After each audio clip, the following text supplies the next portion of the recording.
Este grito de Jesús es luminoso y una vez más nos conduce derechos al corazón del Evangelio. La traducción nueva traduce por bienaventurados, lo cual es, si queréis, más correcto en el sentido de que habla de una dicha en este mundo que se extiende hasta la bienaventuranza con mayúscula, que es la vida eterna. Pero no estamos nosotros acostumbrados, y no me refiero a quienes estamos aquí, sino en general en nuestro mundo, a vincular la experiencia de la fe con una experiencia de dicha y de alegría. Y sin embargo esta palabra de Jesús se hace eco del grito o del comentario de Isabel cuando se encuentra en la visitación con María y le dice a la Virgen: dichosa tú que has creído, porque lo que te ha dicho el Señor se cumplirá. En el acontecimiento central de la salvación vuelve a aparecer la dicha y no solo la promesa, sino también el anticipo de esa bienaventuranza definitiva y plena, vinculada a la escucha de la palabra de Dios. Es verdad que da la impresión, cuando oímos esta palabra fuera de contexto, la del Evangelio de hoy, que se trata como de cumplir los mandamientos, o sea, como de cumplir una ley. Y cuando se habla en el Nuevo Testamento, sobre todo, de escuchar la palabra de Dios es ante todo alianza, es ante todo promesa, es ante todo fidelidad de Dios a sus promesas y a su alianza y a su misericordia, ¿no? De hecho, lo que hemos cantado como responsorio del Salmo es: el Señor se acuerda de su alianza eternamente. La palabra que escuchó la Virgen es una palabra que le hace decir: proclama mi alma la grandeza del Señor, porque se ha fijado en la pequeñez de su sierva, ¿no?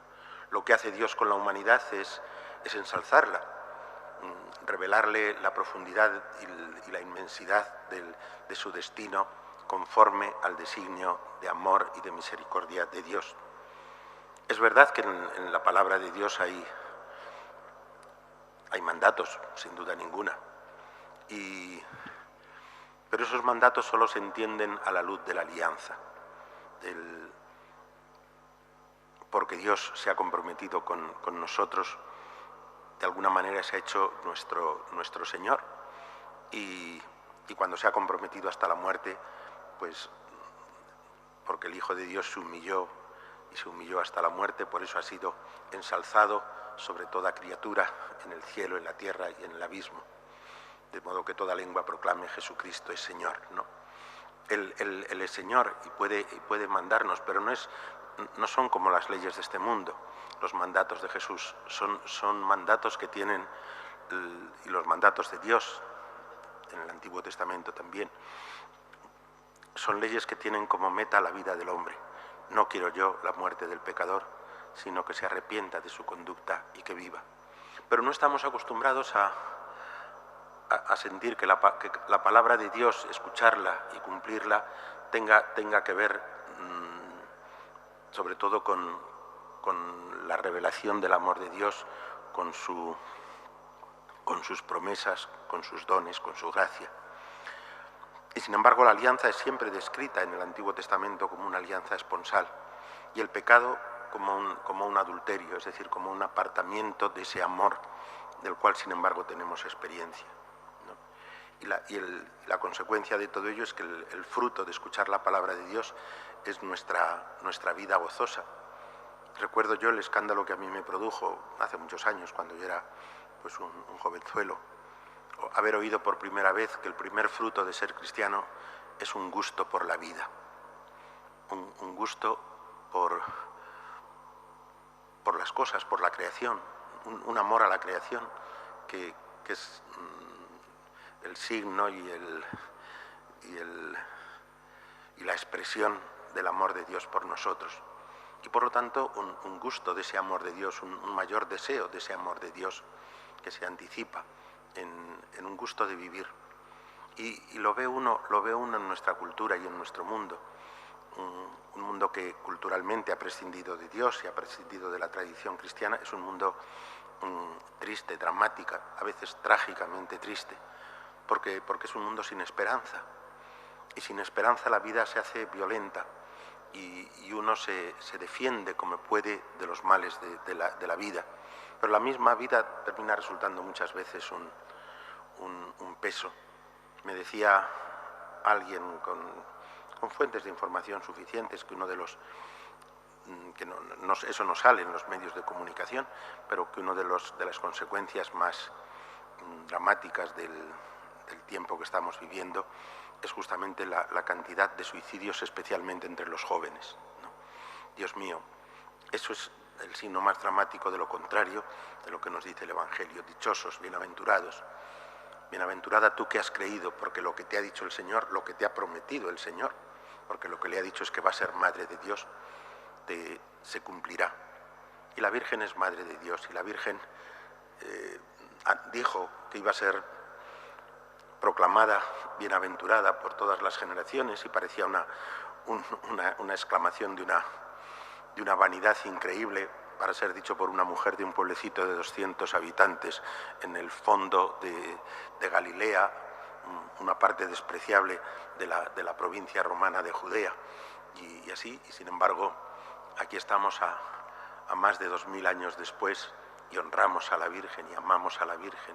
No ha habido mujer en la historia tan amada, porque es amada aquí, y es amada en Vietnam, y es amada en Corea, y es amada en Alaska, y es amada en Sudáfrica, ¿no? Y en Oceanía. Y es objeto de nuestras súplicas y es percibida como la madre, la nueva Eva, la nueva madre de todos los vivientes. Hay un gusto en la fe, hay una alegría en la fe, que nadie nos la arrebate. Y esa alegría es probablemente el primer signo de la novedad de Cristo. No es casualidad que el Papa que el Señor ha querido darnos para este tiempo, y es el que más nos conviene, subraye en su primer escrito, que él mismo lo describe como escrito programático, la alegría del Evangelio, la alegría de la buena noticia. La buena noticia es que el Señor se ha unido a nosotros por la encarnación, que somos hijos de Dios y que estamos llamados a participar de la herencia divina, no solo después de la muerte, no solo, diríamos, después del juicio, sino ya aquí en esta vida. Misteriosamente participamos de la vida divina por el Espíritu Santo que nos ha sido dado. La carta a los Gálatas, que tiene muchísima amiga, habla también de esa novedad que Cristo ha introducido, y esa novedad es tan radical que San Pablo puede decir: no hay judío ni griego, esclavo ni libre, hombre ni mujer, porque todos vosotros sois uno en Cristo Jesús. Recoge aquí San Pablo las divisiones más básicas, más radicales que había en el mundo helenístico y en el mundo judío, ¿no? Y los judíos despreciaban. Hay una frase del Evangelio de San Juan que pone de manifiesto ese desprecio de los judíos por el que no era judío, porque todos esos que no conocen la ley, le dicen los judíos a Pilato en la pasión de Jesús, son unos malditos, ¿no? Los gentiles, los que no han conocido la ley de Dios, la Torá, son malditos por el hecho de no conocerla. Bueno, pues no hay judío ni gentil, no hay esclavo ni libre. El esclavo en el mundo grecorromano era un objeto tratado a capricho por su amo, ¿no? Que disponía incluso de su vida, ¿no? Y no hay hombre ni mujer. La mujer tampoco tenía ningún derecho, hasta el punto de que su testimonio era inválido en un tribunal, por ejemplo, y hasta el punto de que el padre podía decidir sobre la boda de su hija sin apelación posible, aunque eso significase, la rebelión contra eso significase el matar a la propia hija. Dios santo, es una frase revolucionaria: no hay hombre ni mujer, no hay. Todos somos uno en Cristo Jesús, todos hemos sido llamados a compartir el camino de la vida. Todos, como dice la la recientísima y preciosa encíclica del Papa, que yo os invito a leer a todos, Fratelli Tutti, pues, Dios mío, todos somos hermanos en el camino de la vida, y cada uno con sus dones propios, las cualidades y las peculiaridades del varón no son las mismas que las de la mujer, pero nos necesitamos mutuamente, y una comunidad humana donde no haya el equilibrio y la cooperación mutua de ese genio femenino, por ejemplo, pero al mismo tiempo del papel. Yo sé que hoy está mucho más en cuestión, diríamos, el significado de la vida del varón, pero lo tiene, y algún día el Señor me dará la ocasión de explicároslo. Pero Cristo trae la novedad de que todos somos compañeros de camino, en el camino a nuestro destino, porque todos somos hijos de Dios. Y como hijos de Dios no podemos vivir de otra manera que como hermanos, más allá de las clases sociales, más allá de las divisiones que introduce el estatus social o las oligarquías que los hombres creamos, incluso las oligarquías de la ciencia, de la política o de otros tipos. Todos somos hermanos en el camino hacia la vida, que está vinculado a esa alegría de la fe de quienes escuchan la promesa de Dios, la alianza, quienes conocen la alianza de Dios y viven según ella. Que el Señor nos conceda a todos nosotros y a toda la Iglesia vivir de acuerdo con este criterio que hace la vida preciosa.